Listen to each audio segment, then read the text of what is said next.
নমস্কাৰ ছাৰ বাইদেউসকল পেঞ্চনাৰ আৰু কৰ্মচাৰীৰ লগত জড়িত 5টা গুৰুত্বপূৰ্ণ বিষয় লৈ আজিৰ এই ভিডিঅ'টো আগবঢ়াই দিছোঁ। প্ৰথম খবৰটি হৈছে 2ৰ পৰা 5 এপ্ৰিলৰ ভিতৰত ঘোষণা হ'ব পঞ্চায়ত নিৰ্বাচনৰ দিন। পলাশবাৰীত এই কথা জনালে সন্মানীয় মুখ্যমন্ত্ৰী মহোদয়ে। এতিয়া আহিছোঁ দ্বিতীয়টি খবৰলৈ। 2006 চনৰ 1 জানুৱাৰীৰ পূৰ্বে স্থাপিত আৱশ্যকীয় নথিপত্ৰ থকা শিক্ষানুষ্ঠানক প্ৰাদেশিকৰণৰ আওতালৈ অনাৰ পদক্ষেপ। 50 শিক্ষাৰ্থী থকা স্কুলতো প্ৰধান শিক্ষক নিযুক্তিৰ কথা ইতিমধ্যেই কেবিনেটত ঘোষণা কৰিছে। ডিব্ৰুগড় যি কেবিনেট আপোনালোকে গম পাইছে।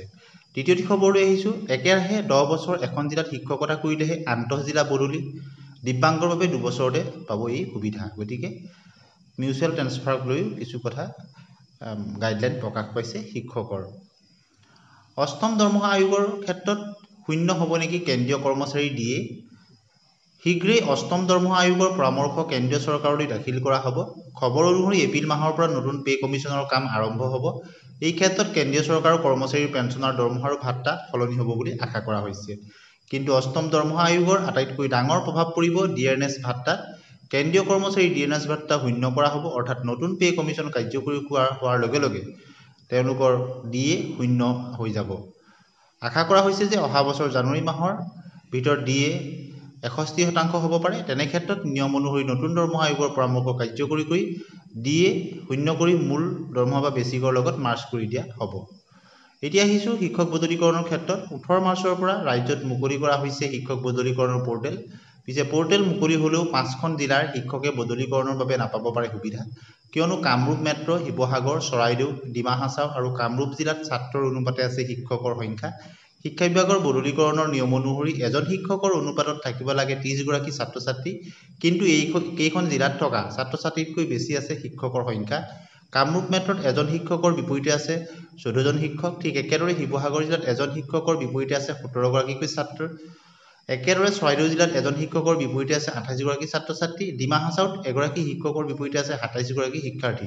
আৰু কামৰূপ জিলাত গতিকে যিটো 1:30তকৈ তাত কম আছে এই 5খন জিলাত। শিক্ষকৰ বদলীকৰণৰ ক্ষেত্ৰত কেতবোৰ নীতি নিৰ্দেশনা জাৰি কৰিছে শিক্ষা বিভাগে। টিচাৰ ট্ৰেন্সফাৰ মেনেজমেণ্ট ছিষ্টেমৰ সহায়ত শিক্ষকসকলে 2021-22 বৰ্ষত আবেদন কৰোঁতে 10 বছৰ যিসকলৰ হোৱা নাছিল তেওঁলোকে পুনৰ আবেদন কৰিব লাগিব। সকলো প্ৰয়োজনীয় নথিৰ তথ্য দি এসপ্তাহৰ পাছতে এই ব্যৱস্থা প্ৰযোজ্য হ'ব তেওঁলোকৰ ক্ষেত্ৰত। একেখন জিলাত 10 বছৰ হোৱাসকলক বদলিৰ ক্ষেত্ৰত পাব পাৰে প্ৰথম অগ্ৰাধিকাৰ।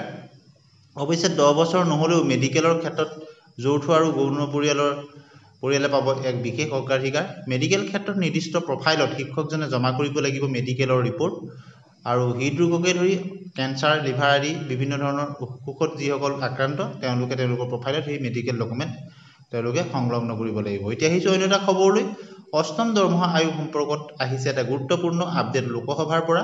আৰু লোকসভাত সন্মানীয় সংসদ এজনে তেওঁ প্ৰশ্ন কৰিছিল আৰু 5টা প্ৰশ্ন সুধিছিল। প্ৰথম প্ৰশ্নটো সুধিছিলে যে 8ম দৰমহা আয়োগ গঠন কৰা হৈছে নেকি, যদি হৈছে ইয়াত কি কাৰ্য ব্যৱস্থা গ্ৰহণ কৰা হৈছে। আৰু দ্বিতীয়তে যদি সোধা হৈছে যে 8ম দৰমহা আয়োগ গঠন হৈছে যদি ইয়াৰ ছাবমিশ্যন কেতিয়াৰ পৰা হ'ব, বা ইয়াৰ 3 নম্বৰ প্ৰশ্নত সোধা হৈছিল এই ক্ষেত্ৰত কিবা প্ৰভাৱ পৰিব নেকি। তেতিয়া উত্তৰবিলাক আহিছিল এনেধৰণে যে ইতিমধ্যেই 8ম দৰমহা আয়োগৰ ঘোষণা কৰা হৈছে, তাত প্ৰধানমন্ত্ৰী মহোদয়ে অনুমোদন জনাইছে। আৰু ইয়াৰ প্ৰভাৱ পৰিব নেকি সেই সম্পৰ্কত কৈছে যে সময়ত সকলোখিনি কথা জনোৱা হ'ব। আৰু তৃতীয়, চতুৰ্থ আৰু পঞ্চম প্ৰশ্নৰ উত্তৰত কিছু পৰিসংখ্যা বিচৰা হৈছিল কৰ্মচাৰীৰ 7ম দৰমহা আয়োগত কিমান কৰ্মচাৰী পেঞ্চনেৰে লাভ কৰি আছে সুবিধা। তাত প্ৰথম পৰিসংখ্যাটো আছিলে 36.58 লাখ আৰু দ্বিতীয়টো আছিলে 33.91। ঠিক একেদৰে কমিশ্যনৰ ক্ষেত্ৰত পৰৱৰ্তী সিদ্ধান্ত জনোৱা হ'ব বুলি কোৱা হৈছে। এতিয়া আহিছোঁ অন্য এটা খবৰলৈ। চৰকাৰী প্ৰতাৰণাৰ বিৰুদ্ধে ভেঞ্চাৰ শিক্ষকৰ বিশাল প্ৰতিবাদ। চৌপাশে শিক্ষকৰ প্ৰতিবাদ। চচলত পলিটেকনিকৰ তিনিগুৰি অপসাৰিত সহকাৰী অধ্যাপকৰ প্ৰতিবাদ অব্যাহত থকাৰ সময়তে বৃহস্পতিবাৰে কাহিলীপাৰাত দেখা গ'ল অপ্ৰাদেশিকৃত শিক্ষকৰ তেওঁলোকৰ প্ৰতিবাদ। আৰু প্ৰাদেশিকৰণত বঞ্চিত শিক্ষকৰ প্ৰাথমিক শিক্ষা সঞ্চালকালয় ঘেৰাও। কাহিলীপাৰাত প্ৰতিবাদী শিক্ষকসকল আপোনালোকে নিশ্চয় দেখিছে। আৰু কাহিলীপাৰাৰ পৰা তেওঁলোকে যাত্ৰা আৰম্ভ কৰোঁতে অপাৰিশিক্ষিত শিক্ষকসকলক আৰক্ষীয়ে আটক কৰে আৰু পাৰিশীকৰণৰ পৰা বঞ্চিত শিক্ষক কৰ্মচাৰীসকলে কাহিলীপাৰাৰ পৰা আৰম্ভ কৰা জনতা ভৱন অভিমুখী যাত্ৰাক বাধা প্ৰদান কৰে আৰক্ষীৰ বিশাল বাহিনী আৰু প্ৰতিবাদী শিক্ষকসকলৰ অভিযোগ যে বিদ্যালয় পাৰিশীকৰণৰ বেলিকা 2021 চনত চৰকাৰে অপাৰিশিক্ষিত বিদ্যালয়সমূহৰ 3জনকৈ শিক্ষক কৰ্মচাৰীৰ চাকৰি পাৰিশীকৰণ কৰাৰ বিপৰীতে 2জনকৈ শিক্ষক কৰ্মচাৰীক চাকৰিৰ পৰা ছাঁটাই কৰি অৰ্থাৎ তেওঁলোক ড্ৰপ হৈ থাকি গ'ল।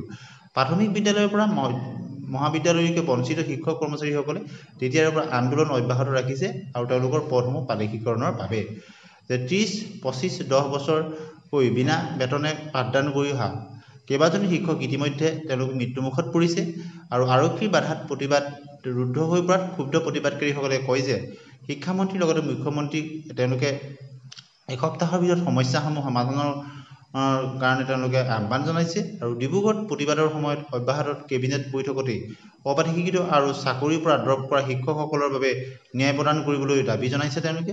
প্ৰধানমন্ত্ৰীৰ শেহতীয়া অসম আগমনৰ সময়ত তেওঁলোকে প্ৰতিবাদ নকৰিবলৈ শিক্ষামন্ত্ৰী মহোদয়ে যি তেওঁলোকক অনুৰোধ জনাইছিল সেই কথাও তেওঁলোকে মানি চলিছিল। এতিয়া আহিছোঁ অন্য এটা খবৰলৈ। সংবাদ মেলত ক্ষোভ উজাৰিলে গাঁও পঞ্চায়তৰ সমন্বয় সন্থাই পঞ্চায়ত পৰ্যায়ত পদ অনুমোদনে চাকৰি স্থায়ীকৰণৰ দাবী।